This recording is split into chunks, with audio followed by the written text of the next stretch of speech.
This channel is all about bringing you the best and most exclusive horror content from all across the web. And we'd love for you to join our community of artists and horror lovers. We have an account where we share exclusive shorts every week, and we would love for you to check it out. There'll be a link to our account in the description. So, please take a look, okay? And now, without further ado, let me introduce you to the main event tonight. This episode of Midnight Shorts, which is a series that brings you brand new creepy pastas every single Friday. Please make sure to subscribe, because if this video hits 1,000 likes, I will upload an extra story this week. Let's dive right in. Lightning flashes, rain pelts the windows, wind howls through dead trees. A rusted gate creaks open by itself. They say if you hear 13 steps after midnight, don't turn around. You're not supposed to know what's following you. It's been 6 months since Karen lost her grandmother. After her funeral, the home was left abandoned, filled with dust and memories. It felt wrong to Karen to leave the home to rot, but she had no way of taking care of it either. Her grandmother's journal offered a solution, though she wrote about renting out the home to someone needing a place to stay. Hopefully, they would also help with the upkeep of the house. That meant someone would be living here soon. But Karen didn't want to do anything herself. She just wanted to get this over with. So she brought her flashlight to the old house and walked up the stairs. The floorboards groaned beneath her weight, and she tried not to think about the fact that she was alone in an old, abandoned house. As she stepped inside the room, she turned the light on. It was just like she remembered, with old photos scattered around and a few pieces of furniture still in place. On the bed was something she didn't remember seeing before, though. An old leather journal lay open, as if waiting for her to read it. She knew this belonged to her grandmother, so she opened it. The writing inside was elegant, spidery handwriting flowing across the pages. As she read, she learned more about her grandmother than she ever did when she was alive. One entry in particular caught her attention. Never walk the hallway after midnight. The 13th step belongs to him. Karen frowned. Who was he? Had her grandmother known someone who lived in the house? The idea of anyone else living here sent shivers down her spine. As she flipped through the rest of the book, she found more references to him, each one more disturbing than the last. Coulda, seemed whoever he was. He was dangerous. And from the sound of it, he was still here. But how could that be? A soft knock sounded from the other side of the room. Karen whirled around to find the source, but there was nothing there. The door creaked in the wind, but otherwise, the house was silent. Still, that didn't stop the hair on the back of her neck from standing on end. When she returned to the journal, she started to read the entry again, trying to push the sound from her mind. The last line read, "Once you hear his footsteps, you can never hide." She thought about leaving. But what if he followed her? What if he was already outside the house, waiting? Whatever he was clearly connected to the house. Even now, after all these years, she wouldn't feel safe until she knew what was going on here.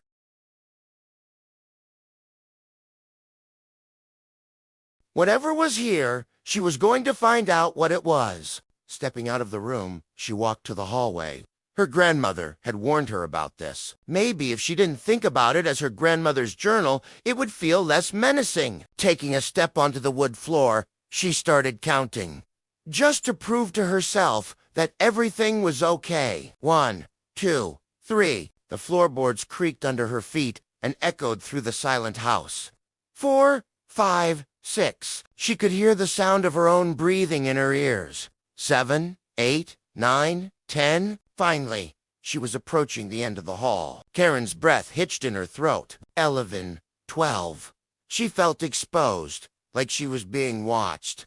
Her footsteps were the only sound in the house, and she couldn't help but wonder what was waiting for her at the end of the hallway. But as she stepped forward, the floorboard didn't give way under her foot. It was as though it had vanished.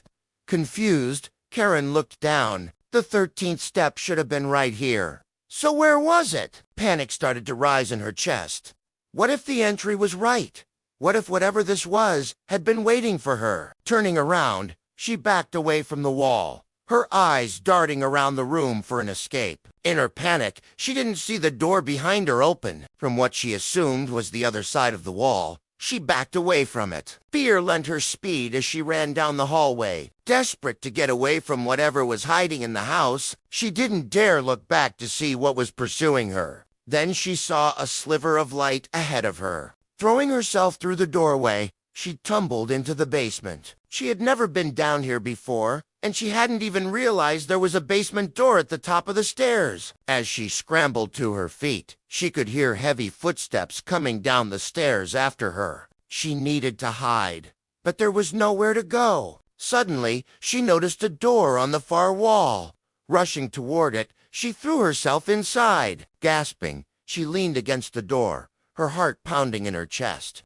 She didn't dare open her eyes, but she could hear the footsteps getting closer. Then a sound that made her blood run cold. The doorknob turned. Karen squeezed her eyes shut and screamed. Nothing happened. Slowly, she opened one eye, then the other. She was in a small, cluttered room. Books and papers were piled on the floor and shelves, and there didn't seem to be a way out. But the door behind her was still closed. That meant she was safe, right? Then she heard a noise behind her. Karen whipped around to see the door open. The basement was in darkness, but she could see a dark figure standing in the doorway. Then the figure took a step into the room. Karen gasped. It was moving. Something shuffled forward, its pale face illuminated by the faint glow of the basement stairs. Its hollow eyes stared straight at Karen, and a raspy voice whispered, "Who sent you?" Karen shook her head, unable to speak. She wanted to scream, but no sound came out of her throat. She couldn't move, couldn't breathe, couldn't even look away. It took another step closer. She could see that it was thin and emaciated. Its skin stretched tight over its bones. Its clothes were tattered and dirty, and something dripped from its fingertips. Karen finally found her voice. "Stay away." The figure paused.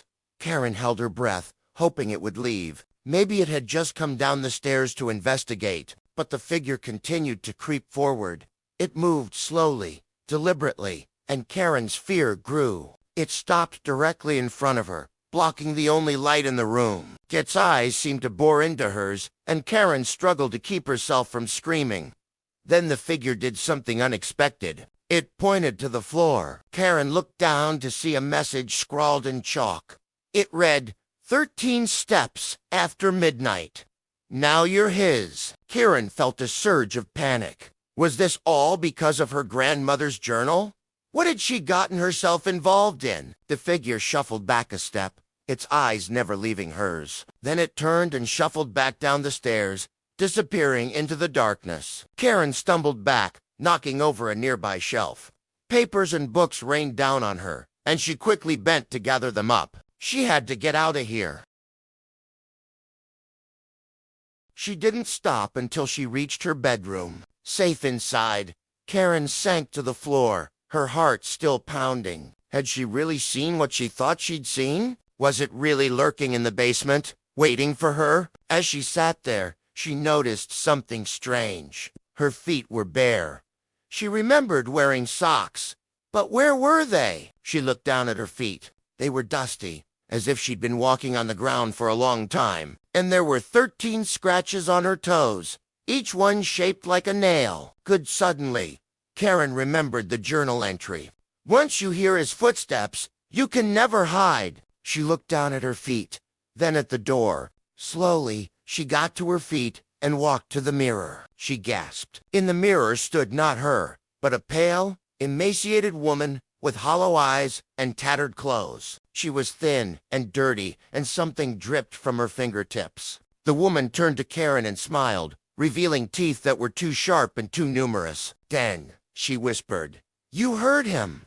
Now you're the next step." Karen screamed as the lights went out, and 13 footsteps echoed through the house.